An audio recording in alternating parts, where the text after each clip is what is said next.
25 Agustus 2022 silam, negeri Sakura gempar. Telah diketemukan mayat seorang pemuda menggantungkan dirinya di bawah jembatan Ayasegawa di kota Saitama, Jepang. Pemuda itu diketahui bernama Asep Arifin, usia 22 tahun, asal desa Bunton, Cilacap, Jawa Tengah. Tak ada seorang pun yang mengetahui apa alasan Asep sehingga mengakhiri hidupnya setragis itu. Banyak cerita yang tersebar di media sosial, di grup-grup orang Indonesia yang ada di Jepang. Bahwasanya beberapa hari sebelumnya, Asep pernah meminta nasihat dan saran dari orang-orang yang ada di Jepang. Bagaimana cara mengatasi kesulitan-kesulitan hidup yang ada di Jepang ini. Sepertinya Asep mengalami kesulitan. Sepertinya Asep mengalami tekanan jiwa. Namun, tak ada seorang pun yang bisa memberikan nasihat atau saran baginya waktu itu. Ia baru 4 bulan di Jepang. Baru 4 bulan. Asep baru nyampe di Jepang itu sekitar April 2022. Ia bekerja di perusahaan konstruksi saluran pipa air. Entah kenapa, tak seorang pun yang tahu alasan kenapa Asep mengakhiri hidupnya dengan gantung diri.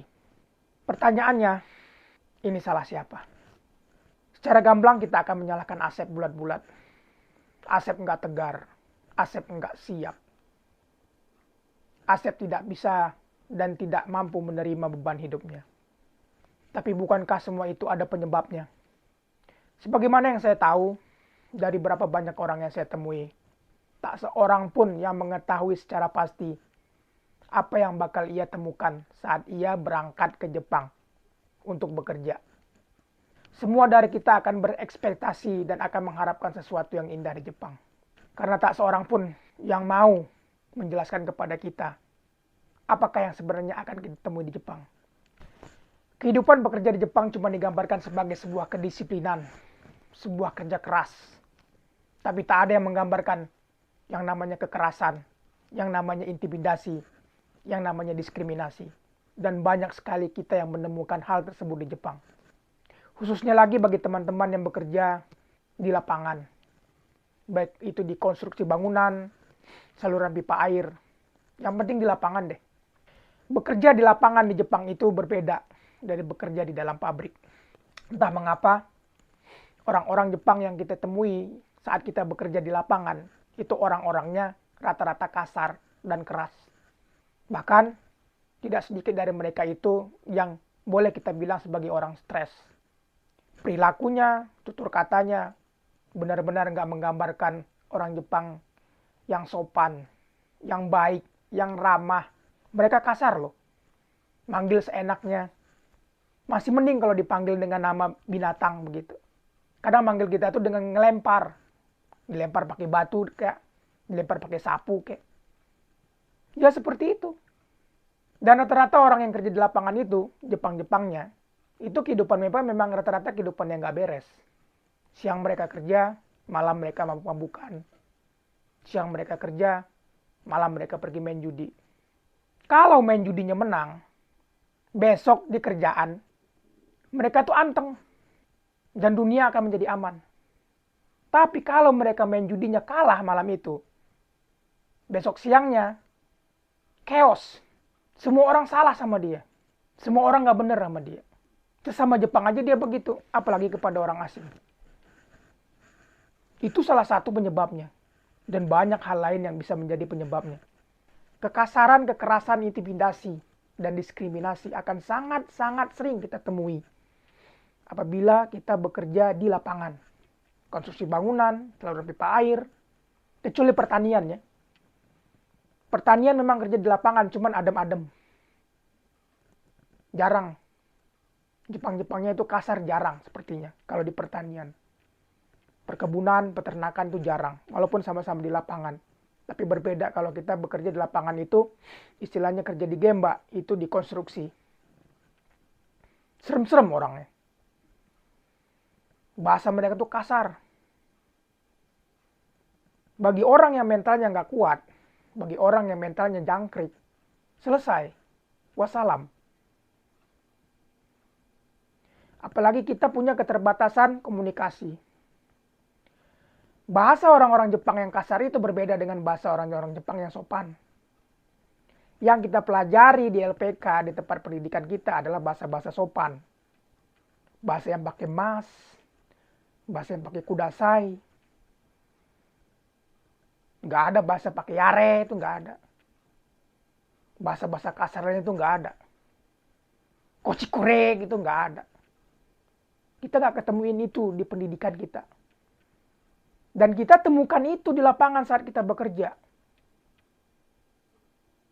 Bukan nggak mustahil. Kita nggak ngerti apa yang dia bilang.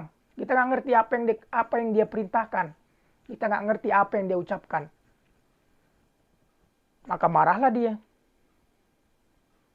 Dan hal itu tidak ada yang pernah mau menginformasikan kepada kita sebelum kita berangkat ke Jepang. Kalau ada yang mau menginformasikannya, mungkin kita akan berpikir 5 kali lagi atau 10 kali lagi untuk mengambil pekerjaan tersebut. Beberapa hari yang lalu teman saya sampai ketawa. Dia sampai nanya, kenapa kalian pilih Tobi? Mereka bilang, kami nggak tahu Tobi itu apa, Pak. Kami tidak tahu Tobi itu apa.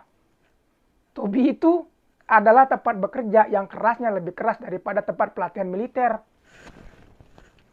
Kalau Anda sanggup, Anda bisa jadi Rambo. Tapi kalau Anda nggak sanggup, mungkin Anda akan mendaftar sebagai anggota bandnya Soneta Roma Irama. Dan banyak kita temukan orang-orang yang bekerja di konstruksi, di Tobi, di Gemba. Itu ya punya cerita yang sama. Mereka menemukan Jepang yang keras. Salah tempeleng, salah tendang. Itu biasa banget. Wajarlah. Kalau banyak orang Indonesia yang kehidupannya di Indonesia itu kalem-kalem, adem-adem, menjerit batinnya saat ketemu Godzilla di Jepang. Dan tidak ada yang menerangkan kepada kita, ntar lu di Jepang ketemu Godzilla sekian ekor, yang udah jinak sekian ekor, yang masih liar sekian ekor. Enggak ada yang menjelaskan. Bagi yang bermental baja, yang memang benar-benar pengen cari uang. Ya sebenarnya sih, dibilang pengen cari uang, orang-orang yang bekerja di konstruksi, di lapangan, di Gemba, itu ya sama aja dengan gaji orang-orang yang kerja di pabrik. Kan gajinya udah standar.